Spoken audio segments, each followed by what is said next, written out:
Part 1.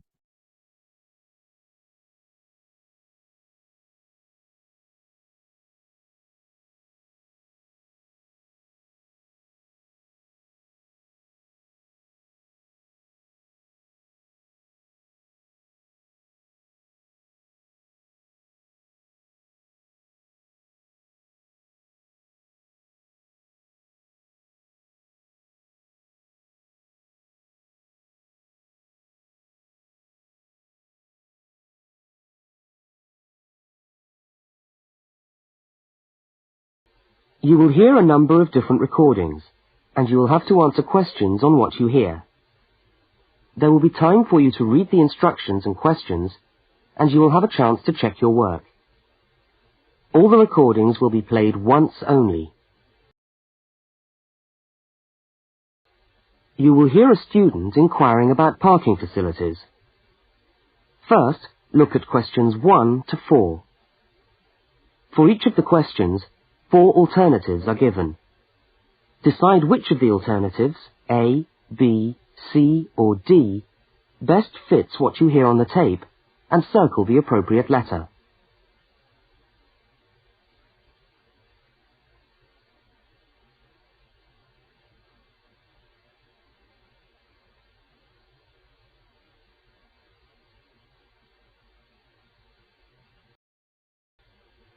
Now we shall begin. You should answer the questions as you listen, because you will not hear the recording a second time. Now listen carefully to the first conversation, and answer questions 1 to 4. How do you come to the university each day? Train or bus, or do you have a car? Oh, I always walk. I haven't got a car, and anyway, I live quite close. Do you know anything about parking rights on the campus? I was wondering whether students are allowed to park their cars on campus or not. Yes. I think it's possible for postgraduate students, but not for undergraduate students. That doesn't seem very fair. No, I suppose not. But simply isn't enough room on the campus for everyone to park. Do you need a parking permit? Yeah, I believe you do. Where do I get that from? I think you can get a parking sticker from the administration office. Where's that?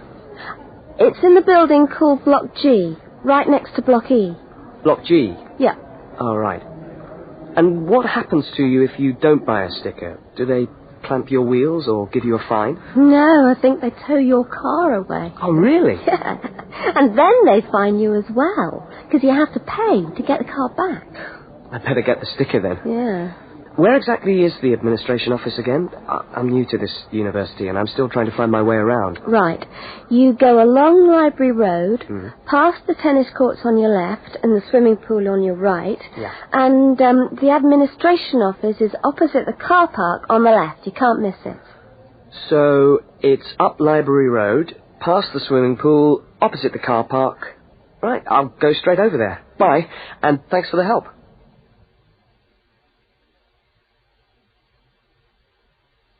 Now you have some time to look at questions 5 to 12.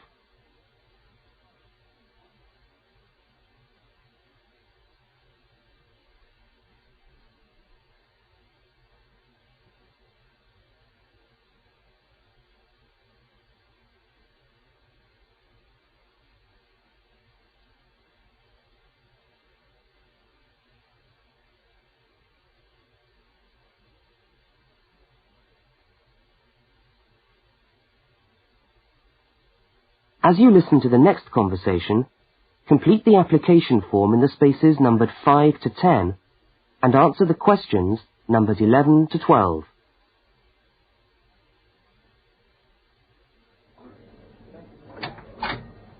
Good morning. Can I help you? Yes, I was told to come over here to get a parking sticker. Is this the right place? Yes, it is. Are you a postgraduate student? Yes, I am. Okay. Well, I'll just need to take some details. Your name? Richard Lee. That's spelt L-E-E. Richard Lee. And the address? Flat 13, 30 Enmore Road. How do you spell Enmore? E-N-M-O-R-E. And that's in the suburb of Newport. Newport. Mm-hmm. Faculty? I beg your pardon? Which faculty are you in? Oh, architecture, the Faculty of Architecture. Right. And the registration number of your car? Let me see. LXJ50... Oh, no, sorry. I always get that wrong. It's LJX058K. LJX508K? No, 058K. Ah. And what make is the car? It's a Ford. A Ford. Fine. Well, I'll just get you to sign here, and when you've paid the cashier, I'll be able to issue you with a sticker. All right. Where do I pay? Just across the corridor in the cashier's office.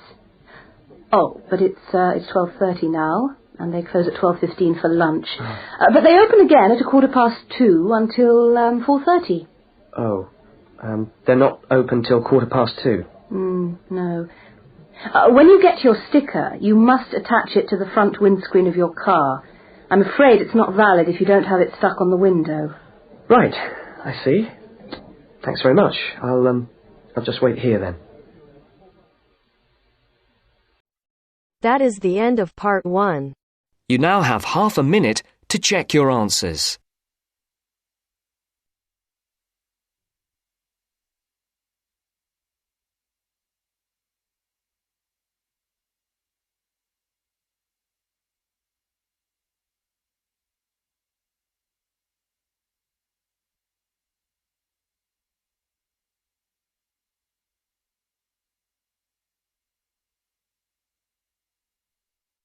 Now turns to part 2. Part 2.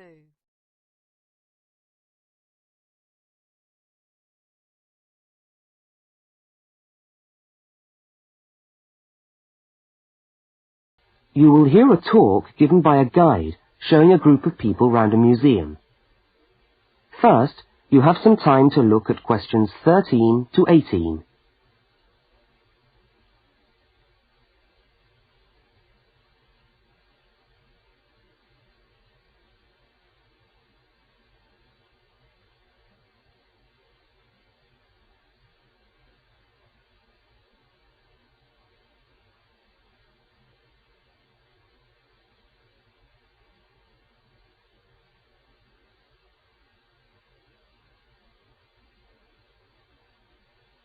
Now listen to the guide and complete the notes by filling in the numbered spaces 13 to 18.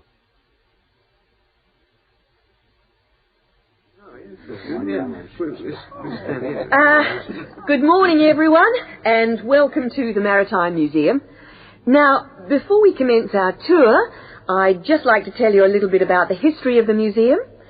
As you can see, it's a very modern building, built in the postmodern style, and it was in fact opened by the Prime Minister of Australia in November 1991. It's been designed with a nautical flavour in mind, to remind us of our links with the sea. But the museum isn't only housed in this building. There are a number of historic ships docked outside in the harbour which form part of the museum, and which you are also free to visit. And we'll be coming to them shortly. I'd just like to point out one or two things of general interest while we're here. Handicapped toilets are located on this floor, and the door shows a wheelchair. The cloakroom, where you can hang your coat or leave your bags, is just behind us here. The education centre is on the top floor, and there's a good little library in there which you might like to use. Follow the signs to the education centre. You'll see a lot of little green arrows on the wall. The green arrows will take you there. The information desk, marked with the small letter I on your plan, is located right here in the foyer. So if you get separated from your friends, I suggest you make your way back to the information desk, because we'll be returning to this spot at the end of the tour. All right? Now, if you look out this window, you should be able to see where the museum's ships are docked. If you want to go on a tour of the old ship, the Vampire, she's docked over there. and you should meet outside on the quay. However, a word of warning. I don't recommend it for the grandmas and grandpas because there are lots of stairs to climb. Right now, let's move on. Oh, I almost forgot to give you the times for that tour. Now, tours of the Vampire run on the hour, every hour, all right? Now look at questions 19 to 23.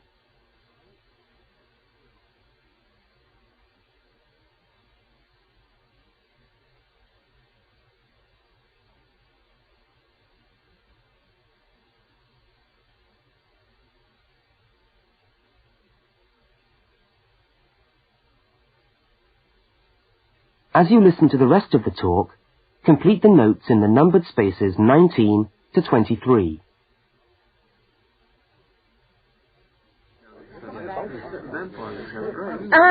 Let's take a walk around the museum now. The first room we're coming to is the theatre. This room is used to screen videos of special interest, and we also use it for lectures. There's a continuous video showing today about the voyages of Captain Cook, so come back here later on if you want to learn more about Captain Cook. Now, we're moving along the gallery known as the Leisure Gallery. This is one of our permanent exhibitions, and here we try to give you an idea of the many different ways in which Australians have enjoyed their time by the sea. Surfing, swimming, life-saving clubs, that's all very much a part of Australian culture. At the end of this section, we'll come to the picture gallery, where we've got a marvellous collection of paintings, all by Australian artists. I think you can buy reproductions of some of these paintings in the museum shop. They're well worth a good look. Now, we're coming to the Members' Lounge. Now, as a member of the museum, you would be entitled to use the Members' Lounge for refreshments.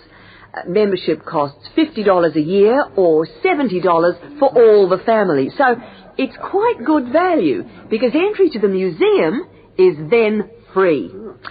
And down at the far end of this floor, you'll find the section which we've called Passengers and the Sea.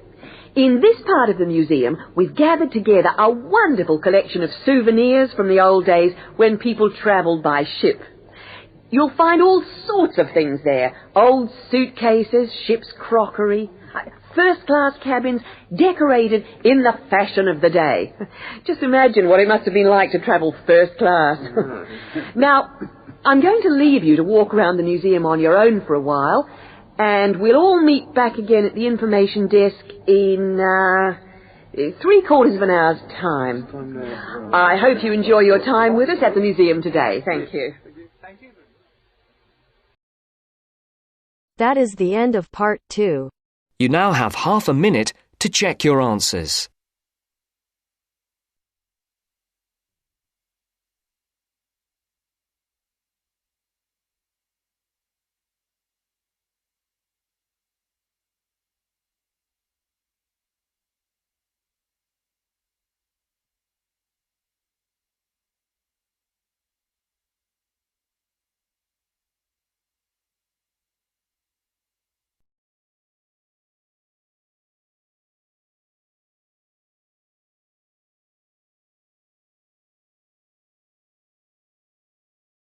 Now turns to part 3.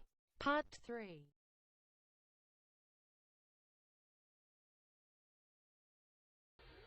In this section, you will hear a university student, Mark, talking to a tutor and another student about a topic he has studied.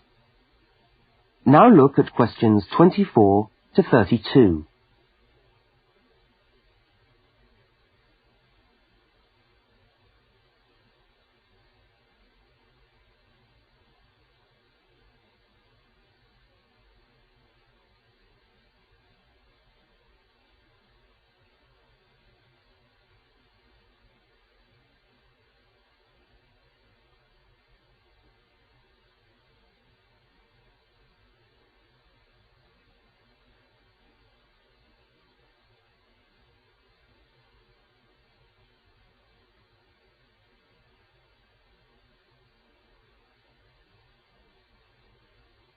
Now listen to the conversation and answer questions 24 to 32.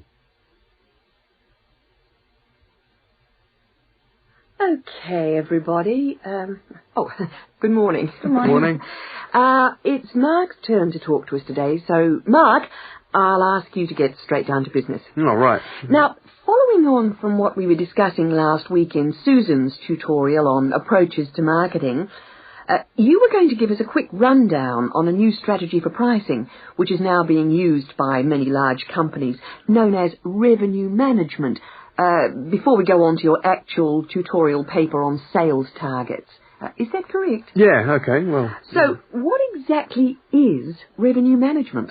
Well, it's a way of managing your pricing by treating things like airline tickets and hotel rooms rather more as if they were perishable goods. Yeah, I just tried to book a ticket yesterday for Perth, and would you believe there are 3 different prices for the flight? Right, and what was the rationale for that? Well, the travel agent said it depended on when you book and the length of the stay. Like, it's cheap if you stay away for a Saturday night, presumably because this isn't business travel, and even cheaper if you buy a ticket where you can't get a refund if you have to cancel. In that case, the ticket cost about half the price. You wouldn't think it would make that much difference, would you? Well, it does, and that's basically because the airlines are now treating their seats like a commodity. You see, if you want a seat today, then you pay far more for it than if you want it in 3 weeks' time. That seems rather unfair. Well, not really. When you think about it, that's just common sense, isn't it? Well, I suppose so. What this actually means is that in the same row of seats on the same flight, you could have 3 people who have all paid a different price for their tickets. And is this just happening in Australia? No, it's the same all over the world. Airlines are able to market a seat as a perishable product with different values at different stages of its life. Well, like mangoes or apples at the market. Yeah, it's exactly like that. The fact is that the companies are not actually interested in selling you a cheap flight. They're interested in selling the seats and flying airplanes that are full. Mark, why do you think revenue management has come about? Well, as far as I can see, there are 2 basic reasons. Firstly, because the law has been changed to allow the companies to do this. You see, in the past, they didn't have the right to keep changing the prices of the tickets. And secondly, we now have very powerful computer programs to do the calculations, and so the prices can be changed at a moment's notice. So you mean 10 minutes could be critical when you're buying a plane ticket? Absolutely. That's right. Yeah. And I understand we've almost reached the stage where these computer programs that the airlines are using will eventually be available to consumers to find the best deals for their travel plans from their home computer. Heavens, what a thought. So the travel agent could easily become a thing of the past if you could book your airline tickets from home. Are there any other industries using this system, or is it restricted to the airline business? No, many of the big hotel groups are doing it now. That's why the price of a bed in a hotel can also vary so much, depending on when and where you book it. It's all a bit of a gamble, really. Yeah, and hire car companies are also using revenue management to set their tariffs, because they're also dealing with a commodity, if you like. So the cost of hiring a car will depend on demand.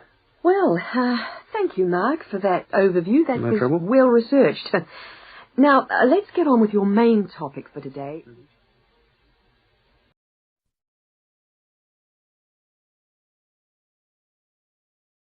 That is the end of part 3. You now have half a minute to check your answers.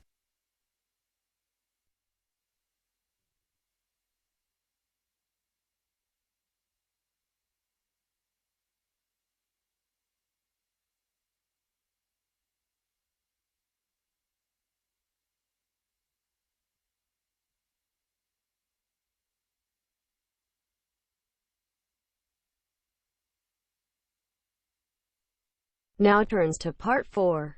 Part 4.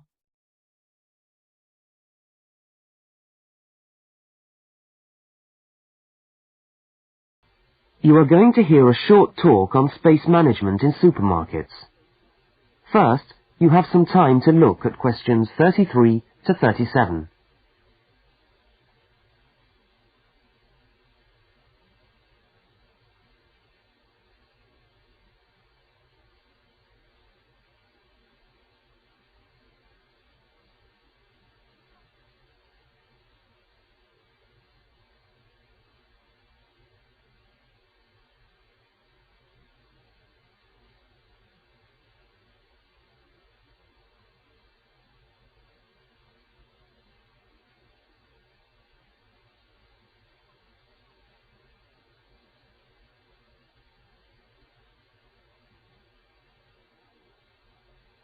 Now listen to the first part of the talk and complete the table by filling in the numbered spaces 33 to 37.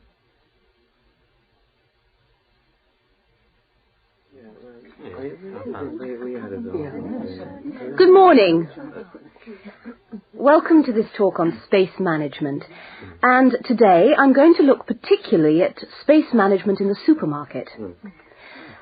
Now, since the time supermarkets began, marketing consultants like us have been gathering information about customers' shopping habits. To date, various research methods have been used to help promote the sales of supermarket products.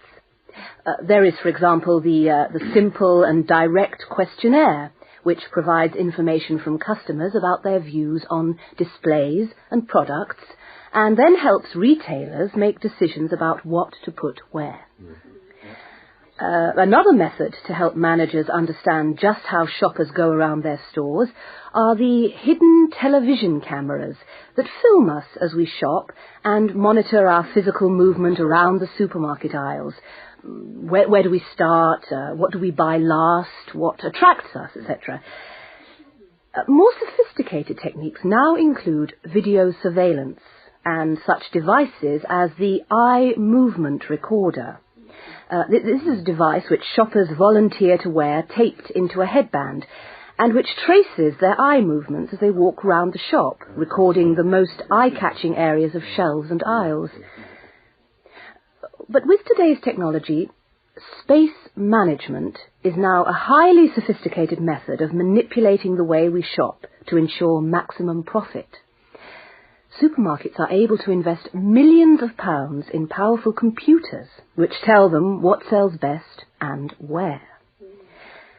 Now, an example of this is Spaceman, which is a computer program that helps the retailer to decide which particular product sells best in which part of the store. Now, Spaceman works by receiving information from the electronic checkouts, where customers pay, on how well a product is selling in a particular position. Spaceman then suggests the most profitable combination of an article and its position in the store. Now you have some time to look at questions 38 to 42.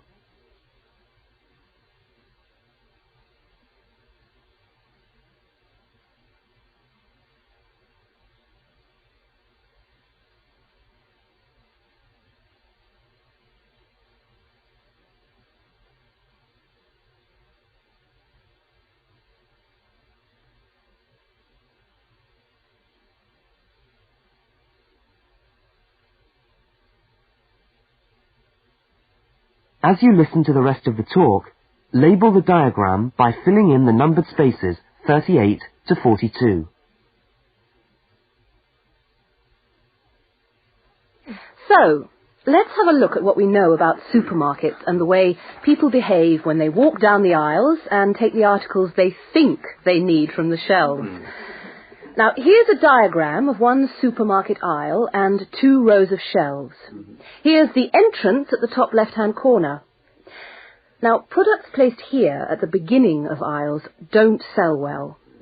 In tests, secret fixed cameras have filmed shoppers' movements around a store over a 7-day period. When the film is speeded up, it clearly shows that we walk straight past these areas on our way to the centre of an aisle. Items placed here just don't attract people. When we finally stop at the centre of an aisle, we pause and take stock, casting our eyes along the length of it. Now, products displayed here sell well and do even better if they're placed at eye level so that the customer's eyes hit upon them instantly. Products here are snapped up, and manufacturers pay a lot for these shelf areas, which are known in the trade as hotspots. Naturally, everyone wants their products to be in a hotspot. But the prime positions in the store are the ends of the aisles, otherwise known as gondola ends. Now, these stand out and grab our attention. For this reason, many new products are launched in these positions, and manufacturers are charged widely varying prices for this privileged spot. Also, the end of an aisle may be used for promoting special offers, which are frequently found waiting for us as we turn the corner of an aisle. Well, now, eventually, of course, we have to pay. Any spot where a supermarket can be sure we are going to stand still and concentrate for more than a few seconds is good for sales. That's why the shelves at the checkout have long been a favourite for manufacturers of chocolates. Perhaps the most surefire impulse food of all.